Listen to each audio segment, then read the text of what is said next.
The change in funding of higher education institutions in this country will certainly force a change in the way institutions look at their role in terms of fundraising and development.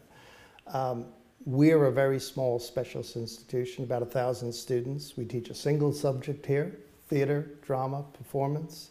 We have 16 different degree courses. It's a very expensive place to run. Our students get about 30 contact hours a week as opposed to 8 to 12 at a normal university. So the costs of running this place are very, very high. Any change in that funding pattern could be devastating for us. So what this institution has to do and has started to do is to look at fundraising and development as a serious obligation.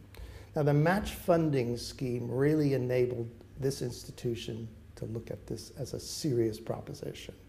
I don't have a development team on the development team. We have, however, started with, among our Board of Governors, the creation of a new development committee, which is a combination of board members, senior staff, and outsiders who've been invited to join the committee whose one objective is development. That's fundraising, that's placing the institution out in the world and in the industry in a serious way. Now, that has created a real sea change here. We managed to meet our match on time and only really in a year and a half since I joined the institution. So that has meant that we've had to work very, very quickly. We've had to look for opportunities. We've found new donors to the institution. In fact, the biggest donor to the match funding was somebody who had never heard of Bruford College and doesn't even live in England. So that was a real challenge for us, finding people who could give to this particular institution. The best way of doing that, and the best way for any institution to raise money, of course, is you've got to signal the need. You've got to make it clearly apparent what your institution needs, what your students need. It's about funding students in the end, whether it's building new buildings, creating new courses, creating a scholarship fund, hardship bursaries. It's about student need. And I think we were able to signal that very, very clearly. I don't think real donors care about bricks and mortar in the end. I think they care about students. So that's what we've been able to do very, very strongly here and through this process.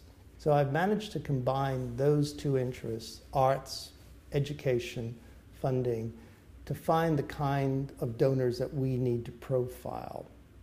Profiling donors takes a long time. In fact, the money we're raising now, I may never see during my tenure here at this college. It'll come in the form of legacy gifts way down the line. But fundraising is a very long game. It's not a short game. There are short gains to be made, as we did with the match funding, but real fundraising has to be in the bloodstream of the institution. And the responsibility lies with everybody in the institution, including the students. In fact, a small percentage, but a significant percentage of the match funding came from students themselves, who at a vital moment in the process decided to give us money as well. So the stimulus, and the stimulus from some very, very important people at CASE in particular, and HEFKE itself, has really made us move in a direction and move very, very quickly.